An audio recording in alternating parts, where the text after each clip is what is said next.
नमस्कार, प्रखर राजपूत को देख रहे हैं आप। और आज तारीख 14 जनवरी साल 2026 और इजराइल, फिलिस्तीन, लेबनान समेत पूरी दुनिया की खबरों के साथ एक बार फिर से आपके सामने हाजिर हुआ हूं। दोस्तों, इस वीडियो में हम आपको बताएंगे कि ईरान ने एक शख्स को लटका दिया है, जिस शख्स ने वहां पे हिंसा भड़काई थी, और इसको लेके क्या बड़ी अपडेट आई है इसके बारे में अभी हम डिटेल में एनालिसिस करेंगे। और साथ इस वीडियो में आपको ये भी बताएंगे कि अब अमेरिका किसी भी वक्त हमला कर सकता है, और इस हमले में ईरान का कितना जवाब होगा, कितना रिटेलिएशन होगा, इसके बारे में भी हम डिटेल में एनालिसिस करेंगे। और साथ इस वीडियो में आपको ये भी बताएंगे कि इस समय ईरान में क्या कुछ चल रहा है, कितने प्रदर्शन हो रहे हैं, क्या कुछ होने वाला है, इसके बारे में आपको पता चलेगा। और साथ ही हमास ने गाजा के ऊपर अपने कंट्रोल को छोड़ दिया है, और ये ऐसा क्यों कह रहा हूं, इस वीडियो को आप डिटेल में देखिए, आपको डिटेल में पता चलेगा। और साथ ही दुबई की एक ऐसी करतूत बताऊंगा जिसके बाद आज आप दुबई से नफरत भी कर देंगे। साथ ही इस वीडियो में आपको संभल के सीईओ अनु चौधरी की भी कुछ अपडेट दूंगा, उसको भी डिटेल में देखिएगा। और साथ ही पाकिस्तान की भी कुछ अपडेट है, उसको भी आप डिटेल में जानिएगा। यानी यकीन मानिए, आज की जो खबर है बहुत ज़्यादा अहम है, बहुत ज़्यादा इंपॉर्टेंट है। इस वजह से वीडियो को लास्ट तक जरूर देखिएगा। चैनल पर नए हैं तो वीडियो को लाइक करके, चैनल सब्सक्राइब करके अपना प्यार जरूर दे दीजिएगा। और साथ ही इस वीडियो को आप कहाँ से देख रहे हैं कमेंट करके जरूर बताइएगा, ताकि मैं भी जान सकूं कि प्रखर राजपूत का ये जो बड़ा सा परिवार है आखिर कहां कहां तक फैला हुआ है। तो आप कमेंट करते रहें दोस्तों, तब तक एक एक करके मैं आपको खबरें बताता हूं। सबसे पहली, सबसे बड़ी, सबसे अहम और सबसे चर्चित खबर जो है वो ईरान से है कि ईरान ने एक 26 साल के लड़के, जिसकी तस्वीर आप अपने स्क्रीन पे देख सकते हैं, इरफान सुल्तानी, इसको लटका दिया है। और सरकार ने जो ट्रायल था, जो मुकदमा था, बड़ा जल्दी चलाया। 3-4 दिन पहले इसको गिरफ्तार किया गया था। गिरफ्तार करने के बाद फौरन मामला कोर्ट में गया। कोर्ट में जाने के बाद इस मामले को ज़्यादा तेज़ी के साथ सुनवाई की गई और फाइनली सजाए मौत का ऐलान कर दिया गया। परिवार वालों को भी केवल 10 मिनट दिया गया, कहा गया कि 10 मिनट के अंदर गुड बाय कर लो, और उसके बाद उसको टांग दिया गया। अब ये बात जब निकल के लोगों के सामने आई, तब लोगों का हुजूम एक बार फिर से ईरान की सरकार पे नाराज हो गया, और लोगों ने फिर से प्रोटेस्ट करना शुरू किया, लोगों ने फिर से प्रदर्शन करना शुरू किया। और इस बार जो प्रदर्शन हो रहा है वो काफ़ी हिंसक है, और उसका वीडियो आप अपनी स्क्रीन पे अब देखेंगे। वीडियो देखें आप।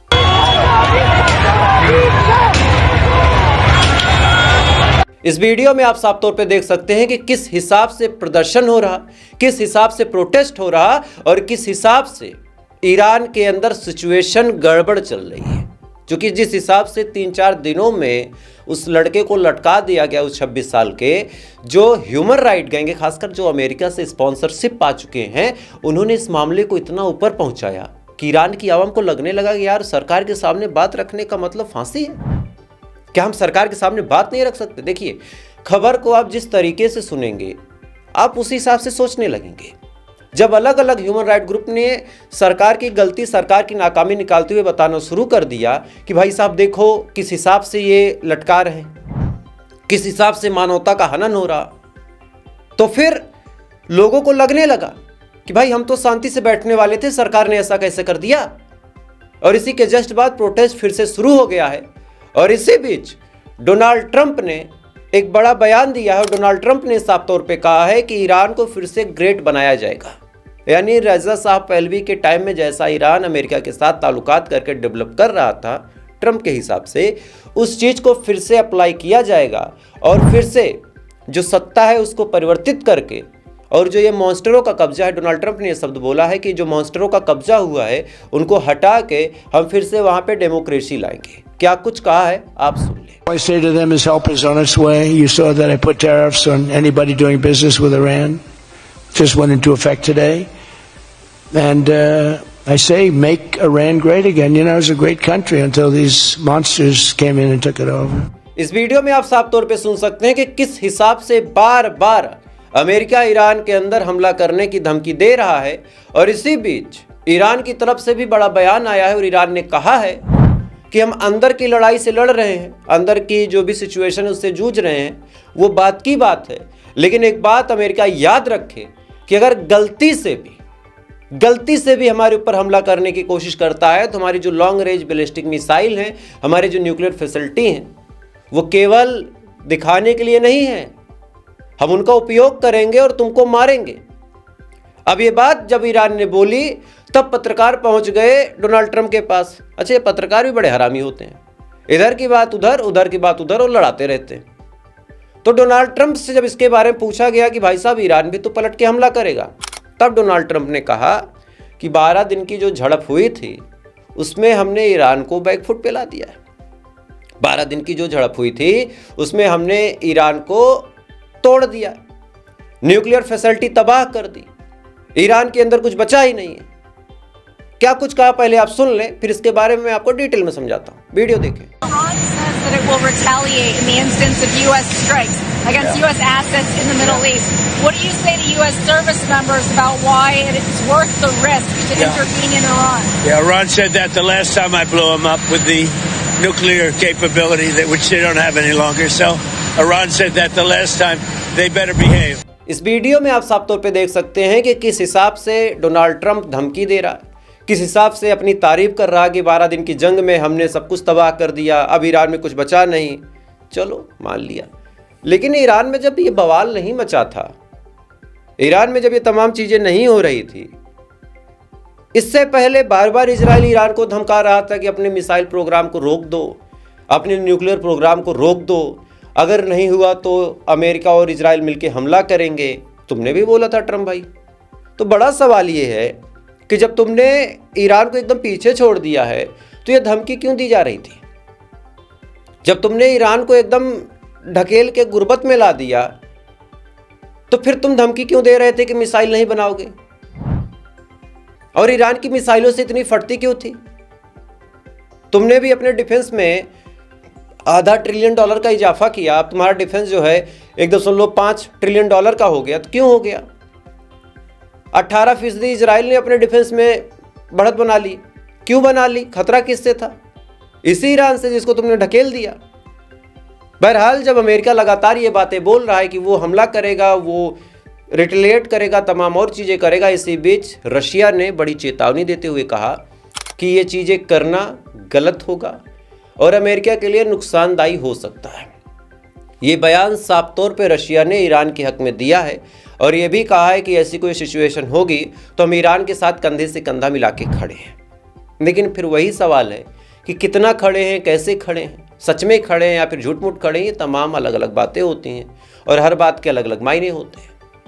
इधर सऊदी अरब ने और तुर्की ने साथ में अमेरिका को कंडेम्ड किया और धमकी दी और कहा कि किसी भी सूरत हाल में ईरान पे हमला बर्दाश्त नहीं किया जाएगा। और ये भी अपने आप में मिडिल ईस्ट की जियोग्राफी बदलने वाली बात होगी। लेकिन एक बात आप याद रखिएगा, चाहे तुर्की हो चाहे ये सऊदी अरब हो, ये जब कहते हैं कि हम अमेरिका के खिलाफ जाएंगे तो भाई साहब यकीन मानिए भरोसा नहीं होता। और क्यों नहीं होता, अब आपको 2 बड़ी खबरें बताता हूँ, उसके बाद आप खुद समझ जाएंगे। पहली खबर ये है द हिंदू की रिपोर्ट आपके सामने, जिसके बारे में मैंने सुबह जिक्र किया था और कहा था कि शाम की वीडियो में आपको डिटेल बताऊंगा, तो अब उसी की शुरुआत करते हैं। द हिंदू की रिपोर्ट में आप साफ तौर पे देख सकते हैं कि हमास ने साफ तौर पे ये डील कर ली है कि जिस दिन आखिरी जो कैदी है फिलिस्तीन का, यानी मतलब कई सारे लोगों को पकड़ के रखा है इजराइल ने, जो आखिरी कैदी है जब उसको सौंप दिया जाएगा उसी के जस्ट बाद हमास गाजा को छोड़ देगा। यानी जो सेकंड फेज में डील होनी थी, जिसके बारे में आजकल लोग बात ही नहीं कर रहे, पहला फेज मुकम्मल हुआ, दूसरा फेज अब होना है, उसमें हमास को हथियार छोड़ना है और फाइनली हमास ने इस बात को एक्सेप्ट कर लिया है, द हिंदू की रिपोर्ट अगर माने तो। हालांकि हमास का अभी तक कोई ऑफिशियल बयान ऐसा नहीं आया है कि हम ऐसी कोई शर्त को मान रहे हैं। बहरहाल द हिंदू में छपा है तो द हिंदू एक रिपोर्टेड चैनल है, उसकी बात को हम मान लेते हैं कि ऐसी चीज हो सकती है। अब मेरे जहन में ये सवाल आया कि भाई साहब जो हमास इतना लड़ता था, जो हमास झुकने को तैयार नहीं था, उस हमास ने कैसे हथियार छोड़ दिए? उस हमास की ऐसी कौन सी मजबूरी आन पड़ी कि वो हथियार छोड़ने लगा? अब इसके बारे में जब रिसर्च की तो अगली खबर आपकी स्क्रीन पे है, आप डिटेल में हिंदी और इंग्लिश दोनों में पढ़ सकते हैं और अलग अलग न्यूज चैनलों के आर्टिकल है। आप देख सकते हैं कि दुबई ने, यूएई ने इजराइल के साथ सीक्रेट डील की है और कहा है कि गाजा के मामले में हम तुम्हारी मदद करेंगे। मतलब गाजा के मामले में ये इजराइल के साथ लड़ेंगे। मतलब इस हिसाब से इनकी हालत है। दुबई ने गाजा के मामले में इजराइल के साथ खड़े होकर कंधे से कंधा मिला लिया और एक सीक्रेट डील थी। और इस सीक्रेट डील में बहुत सारी जगहों पे दुबई के ऑफिशियल्स ने सिग्नेचर किए थे, इजराइल के ऑफिशियल्स ने सिग्नेचर किए थे। और ये डील जब वायरल हो गई तो वायरल होने के बाद लोगों में हड़कंप मचा कि भाई साहब दुबई इतना बड़ा खिलाड़ी निकला। और ये डील हुई क्यों थी अब आप जाने। दरअसल दुबई 2-3 जगहों पे नए नए प्रोजेक्ट लगा रहा। सूडान से दुबई सोना खींच रहा, सूडान से सोना खींच रहा, और उसको लेके भी काफ़ी मारकाट मची। इधर यमन में इसका जो संगठित ग्रुप है STC, इसको सऊदी अरब मार के इनको खदेड़ दिया, तो यहाँ भी ये लात खा गए। सोमालिया के साथ इनकी डील थी, सोमालिया ने भी इनके साथ तमाम डील कैंसिल कर ली। तो ये 3-3 जगहों पे जब लात खा चुके हैं, तब इनको लगा कि क्या करें। तब इनके दिमाग में आया कि एक कॉमन दुश्मन खोजते हैं। ध्यान दीजिएगा, कॉमन दुश्मन। सोमालिया का दुश्मन कौन? सोमालीलैंड। और उसको किसने रिकॉग्नाइज किया? इजराइल ने। तो इजराइल भी सोमालिया का दुश्मन हो गया। यमन पे हमला ज़्यादातर कौन करता है? इजराइल। और ये मार कहाँ खाए थे? यमन में। तो यहाँ भी इजराइल इनका अच्छा दोस्त बन सकता है। साथ ही सूडान में जेनोसाइड करना है, लोगों को मारना है। और लोगों को मारने में, जेनोसाइड करने में पूरी दुनिया में सबसे ज़्यादा एक्सपर्ट कौन है? इसका जवाब मुझे कमेंट करके दे दें। तो जब ये तीनों खूबी इजराइल के अंदर इनको दिखी, तब ये भाई साहब इजराइल के पास पहुंचे, और पहुंचने के बाद इजराइल के साथ इन्होंने डील कर ली। इजराइल ने कहा कि भाई हमारा क्या फायदा?